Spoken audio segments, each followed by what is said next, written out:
2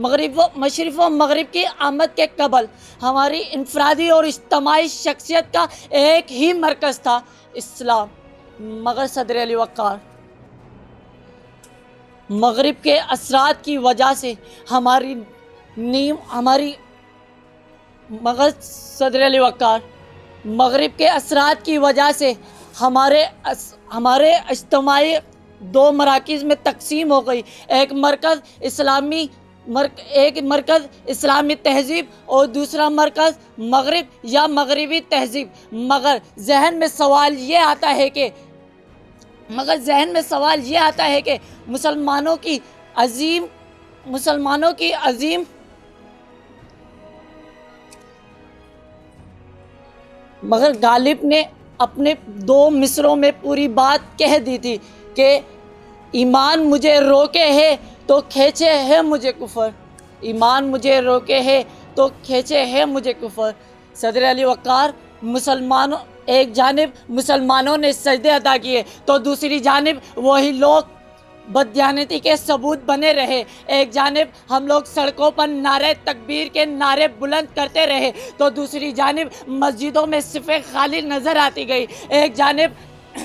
ایک جانب مزدوروں کے دن پر ہم چھٹی مناتے رہے تو دوسری جانب مزدور اپنی مزدوری کرتے نظر آئے، ایک جانب ہم مشرقی روایتوں کے تابعدار کہلاتے رہے تو دوسری جانب مغربی لباس زیب تن رہے، ایک جانب فرفر انگریزی لڑکی کو قابل قرار دیتے رہے تو دوسری جانب دوپٹے سے سر ڈھانپنے والی لڑکی کو دقیانوسی اور جاہل قرار دیتے رہے۔ تو بڑے افسوس کے ساتھ کہنا پڑتا ہے، ایمان مجھے روکے ہے تو کھینچے ہے مجھے کفر، ایمان مجھے روکے ہے تو کھینچے ہے مجھے کفر۔ بہت خوب محبوب۔ ناظرین، اسی موضوع پر میں لب کشائی کے لیے دعوت دینا چاہوں گی ہماری آج کی دوسری مقررہ خدیجہ رضوان کو۔ جی خدیجہ۔ نہ کلمہ یاد آتا ہے، نہ دل لگتا ہے نمازوں میں اقبال، کافر بنا دیا ہے 2 دن کی دنیا نے کہ صدر علی وقار یہ دنیا جو فانی ہے، یہ دنیا جس کی لذتیں ہمیں چاروں طرف سے گھیرے ہوئی ہے، یہ دنیا کہ جس کی آسائشیں ہمیں دو بدو دکھائی دیتی ہیں، یہ دنیا جو کفر کے شکنجے میں لپٹی ہوئی ہے کہ اللہ اکبر کی صدائیں بلند کرنے والے، کہ اللہ اکبر کی صدائیں سننے والے آج سمم بکمن بنے ہوئے ہیں، کہ صدر علی وقار میرے منہ سے بے ساختہ یہ الفاظ نکلتے ہیں کہ ہمارا ایمان کمزور ہو رہا ہے اور ہم کفر کی جانب راغب ہو رہے ہیں۔ کسی وقار میرے الفاظ میرے عنوان کی عکاسی کرتے ہیں کہ ہاں میرا ایمان مجھے روکے ہے تو کفر مجھے کھینچے ہے،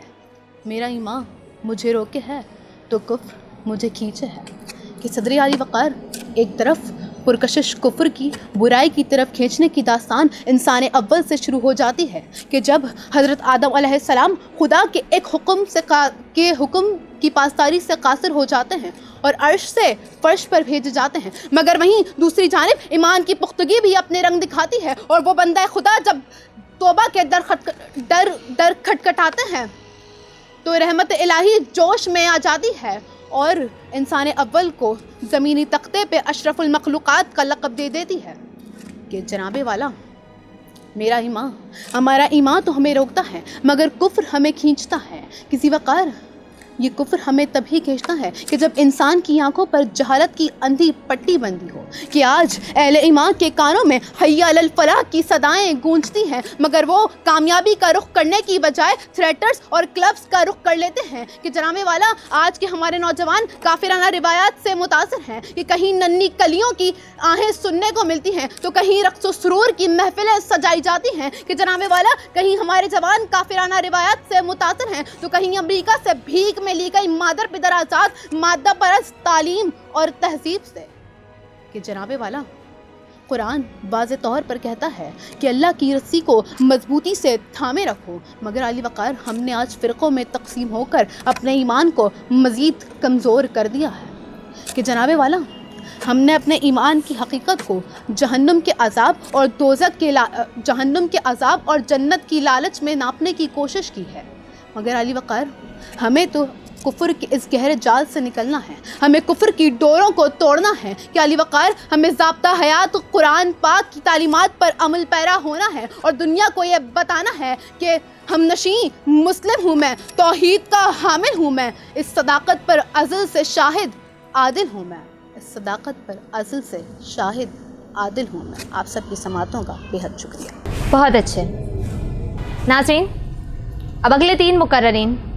جس موضوع پر لب کشائی کریں گے وہ موضوع ہے ہاتھوں سے تیرے دامنے افلاک نہ چھوٹے۔ علامہ محمد اقبال کا یہ بہت ہی مشہور مصرع ہے اور میں سب سے پہلے دعوت کلام دینا چاہوں گی مصباح انیس کو۔ جی مصباح۔ شروع کرتی ہوں اللہ کے نام سے جو بڑا مہربان نہایت رحم کرنے والا ہے۔ مانندے سحر صحن گلستان میں قدم رکھ، آئے تیپا گوہر شبنم تو نہ ٹوٹے، ہو کوہ بیاباں سے ہم آغوش والے کن، ہاتھوں سے تیرے دامن افلاک نہ چھوٹے، ہاتھوں سے تیرے دامن افلاک نہ چھوٹے۔ صدر علی وقار، یہ جہاں جو کہ ایک دن ختم ہونے والا ہے، ہماری زندگی پانی کے بلبلے کی طرح ہے جو کسی بھی وقت ختم ہو سکتی ہے، لہٰذا اسی جہاں میں رہ کر دوسری جہاں کی تیاری کرنی ہے۔ کتنے عظیم ہوتے ہیں وہ انسان جن کا مقصد زندگی صرف انسانیت کی خدمت، فلاح و بھلائی ہوتی ہے۔ کتنی عظیم ہوتی ہیں وہ مائیں جو ایسے سپوت پیدا کرتی ہیں، کیونکہ خدا کی رضا صرف عبادت سے نہیں بلکہ خدمت خلق سے بھی حاصل ہو سکتی ہے۔ صدر علی وقار، ہمارے وطن عزیز میں ایک ایسی مثال عبدالستار ایدھی صاحب کی تھی جن میں خدا نے خدمت خلق کا جذبہ کوٹ کوٹ کر بھر دیا تھا، جنہوں نے جوانی سے اپنی زندگی کو خدمت خلق کے نام وقف کر دیا تھا۔ اب چاہے وہ ایمبولینس سروس ہو، بے لوارث لاشوں کی تدفین ہو، بھوکوں کو کھانا کھلانا ہو، بے گھروں کو چھت میسر کرنا ہو، یا پھر کوڑے کرکٹ میں پڑے معصوم بچوں کو اپنے سینے سے لگانا ہو، یہ کام، ایسے عظیم کام صرف وہی انجام دے سکتے ہیں جن کے دلوں میں خوف خدا ہو، جن کے دلوں میں خوف خدا ہو۔ کتنی عجیب طرح انسان کی زندگانی دنیا کی زندگی کو سمجھا ہے جاویدانی، کیا دور بچپنے کا پیری ہو جوانی، پانی کا بلبلا ہے انسان کی زندگانی، پانی کا بلبلا ہے انسان کی زندگانی۔ صدر علی وقار، ان کے علاوہ بھی اور بھی بہت سی ایسی مثالیں ہیں جنہوں نے خدمت خلق میں اپنی جانوں کو قربان کر دیا۔ راشد مناز ہوں، ایم عالم ہوں، میجر عزیز بھٹی ہوں، یا پھر مریم مختار صاحبہ ہوں۔ ایم عالم جنہوں نے 1965 کی جنگ میں 1 منٹ میں دشمنوں کے 6 جہازوں کو مار گرایا، ملک و قوم کی حفاظت کی، یا وہ مریم مختار جو کہ پہلی پائلٹ فائٹر تھیں، طیارے کو آبادی میں گرنے سے روکا، ایک سنسان وادی میں جا گرایا، جامِ شہادت نوش کی جس سے آپ نے لوگوں کے مال و جان کی حفاظت کی۔ یا پھر وہ راشد مناز جس کی تیسری تنہا پرواز 1971 میں تھی، ان کا ساتھی انسٹرکٹر مطیع الرحمان زبردستی بیٹھ گیا، ملک کا غدار نکلا، طیارے کو بھارت کی حدود میں لے جانا چاہا، لیکن وہ راشد مناز اپنی زندگی کی پرواہ نہ کرتے ہوئے اس ملک و قوم کی خاطر اپنی جان کو بھی قربان کر دیا، طیارے کو بھارت کی حدود میں نہ جانے دیا اور زمین پہ گرا کے جامِ شہادت نوش کی، جسے دشمن ملک کو منہ کی کھانی پڑی۔ پرواز ہے دونوں کی اسی ایک فضا میں، پرواز ہے دونوں کی اسی ایک فضا میں، کرگس کا جہاں اور ہے شاہین کا جہاں اور۔ صدر علی وقار، ان کے علاوہ بھی ایک اور وطن عزیز کے ایک اور بہادر سپوت میجر عزیز بھٹی ہیں جن کی نگاہ ملک و قوم کی سلامتی پر تھی، جنہوں نے ہاتھوں سے دامن افلاک کو چھوٹنے نہ دیا۔ پھر آئی 6 دسمبر جب انہیں دشمنوں کی جارحیت کو روکنے کا حکم ملا، اپنی استینی اور مہارت صلاحیتوں کا مظاہرہ کرتے ہوئے دشمنوں کو آگے بڑھنے نہ دیا۔ جب باہر ملک نے پاکستان ملک پر بھاری گولہ باری کی تو آپ نے اپنے ساتھیوں کے ساتھ مل کر ڈٹ کر مقابلہ کیا، جس سے دشمن ملک کو ایک بھاری جانی مالی نقصان ہوا۔ اسی دوران ایک توپ کا گولہ آپ کے شانے پر آگے لگا، موقع پر آپ کی شہادت ہو گئی۔ اور ایک ایسی ہی مثال حکیم محمد سعید صاحب کی ہے جنہوں نے اپنی زندگی کو بھی خدمت خلق کے نام وقف کر دیا اور ایک ہمدرد دواخانہ جیسا عظیم ادارہ قائم کیا، اس عظیم ادارے سے ہونے والی تمام آمدنی کو ملک و قوم کے نام وقف کر دیا، اور پھر ہمدرد نونہال جیسا رسالہ جاری کیا جو آج ملک کے تمام نونہالوں کی تعلیمی اور ذہنی صلاحیتوں کو اجاگر کرنے میں ایک بہترین کردار ادا کر رہا ہے۔ حیات لے کر چلو تو کائنات لے کر چلو، حیات لے کر چلو کائنات لے کر چلو، چلو تو سارے زمانے کو ساتھ لے کر چلو۔ شکریہ۔ بہت خوب مصباح۔ ناظرین، اب میں دعوت کلام دینا چاہوں گی محمد راشد کو۔ جی راشد۔ جناب صدر، آج کا موضوع اپنے اندر سمندر کی وسعت نیے فرد واحد اور ملت اقوام عالم کو رزم و بزم دونوں دائروں میں دعوت فکر و عمل دے رہا ہے۔ جناب والا، حکیم الامت کے اس مصرے کو میں جب عین مجاز سے دیکھتا ہوں تو اقبال نوع بشر کو یہ پیغام دیتے دکھائی دیتے ہیں کہ تمہیں زندگی کے ہر شعبے میں افلاک کی بلندیوں کو چھونا ہے، ستاروں پر کمندیں ڈال کر ان سے آگے کے جہانوں تک پہنچنا ہے، اور ارشاد خداوندی سخر لکم ما فی السماوات والارض پر عمل پیرا ہو کر کائنات کے رموز سے پردہ اٹھانے کی کوشش کرنی ہے۔ جناب والا، مردان اولو العزم نے اس دعوت پر لبیک کہتے ہوئے پانی کی لہروں سے بجلی پیدا کر کے انہیں اپنا خدمت گزار بنایا، آسمان میں تگلی لگا کر محو پرواز ہوئے، چرخ نیلگوں کی وسعتوں میں راکٹ اڑا کر راز درون خانہ کی خبروں سے فائدہ اٹھایا، بیابانوں، کوثاروں کو خیابانوں اور گلزاروں میں تبدیل کر دیا۔ انسان اپنی اسی عظمت کو بارگاہ الہی میں پیش کرتے ہوئے کہتا ہے کہ تو شب آفریدی چراغ آفریدم، سفال آفریدی عیاغ آفریدم، بیابانو کوثارو زاغ آفریدی، خیابانو گلزارو باغ آفریدم۔ لیکن جناب صدر، جب میں اس نصیحت پر مزید غور کرتا ہوں تو ایک نیا پہلو مجھ پر آیا ہوتا ہے کہ اقبال نے تو دامن نہ چھوٹنے کی بات کی، اور یہ اسی وقت ممکن ہے کہ جب افلاک کا دامن آپ کے ہاتھ میں ہو۔ یعنی جناب والا، حکیم الامت نے اس مصرے میں امت مرحوم کے کفن سے گرد جھاڑ کر سسکیوں سے بھری داستان زوال کا نقشہ کھینچ دیا کہ کیوں کر اوج ثریا پر پہنچنے والوں کو آسمان نے زمین پر دے مارا۔ جی ہاں علی وقار، الکبیر کی آبشاریں، بغداد کی تباہی، کرتبہ و غرناطہ کے کھنڈرات اور مغلیہ سلطنت کی رسوائی اس پر گواہ ہے کہ جب فرد یا قوم منصب جلیلہ کی بلندیوں پر پہنچ کر سخت کوشی کے بجائے تن آسانی کو اپنا لے، حق کی جگہ مفاد اور مصلحت کو اپنا لے، تعلیمی اداروں کے بجائے محلات تعمیر کرے اور دولت کے انبار لگانے میں مصروف عمل ہو کر دنیا کی رنگینیوں میں کھو جائے، تو پھر یقیناً دامن افلاک ان کے ہاتھوں سے چھوٹ جایا کرتے ہیں۔ جناب والا، مانا کہ اس پیغام کو تقریباً صدی گزر گئی، مگر آج بھی یہ ہمارے لیے مشعل راہ ہے۔ میں اپنے موضوع کو سمیٹتے ہوئے صرف یہی عرض کرنا چاہوں گا کہ ہم اپنے مقصد تخلیق کو پہچانیں، سائنسی علوم میں دسترس ضرور حاصل کریں، مگر اپنے افکار کی دنیا میں بھی جھانکیں۔ ہم نے علمی تحقیق میں دنیا کی امامت کی تھی، ہمیں اسلاف سے سیکھنا ہوگا اور دنیا کے ساتھ چلنا ہوگا۔ ترقی کی منازل طے کرنا نہیں بلکہ اسے برقرار رکھنا ہمارا نصب العین ہوگا۔ سنیے، روح اقبال پھر ہم سے ہم کلام ہے کہ ہیں تیرے تصرف میں یہ بادل، یہ گھٹائیں، یہ گنبد افلاک، یہ خاموش فضائیں، یہ کوہ، یہ صحرا، یہ سمندر، یہ ہوائیں، تھیں پیش نظر کل تو فرشتوں کی ادائیں، آئینہ ایام میں آج اپنی ادا دیکھ۔ شکریہ۔ ناظرین، اب میں دعوت دینا چاہوں گی ہماری آج کی 5ویں اور آخری مقررہ کو، جن کا نام ہے انابیہ راشد۔ جی انابیہ۔ صدر علی وقار، تصور کیجئے کہ وہ منظر جب سر زمین کرب و بلا میں سالار قافلہ کے سامنے 71 لاشیں موجود ہیں، فضائیں رونے میں مصروف ہیں، ہر طرف سناٹے کا عالم ہے۔ پھر چشم فلک وہ منظر دیکھتا ہے کہ حیدر کا لال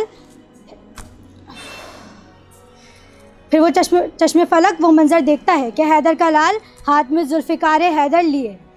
22,000 کے لشکر کے سامنے تر تنہا ڈٹ جاتا ہے۔ ناظرین، جب تک منصفین اپنا فیصلہ مرتب کر رہے ہیں، ہم لیتے ہیں ایک مختصر سا وقفہ، اور وقفے کے بعد جانیں گے نتیجہ۔ ہمارے ساتھ رہیے اور دیکھتے رہیے علامہ البیان۔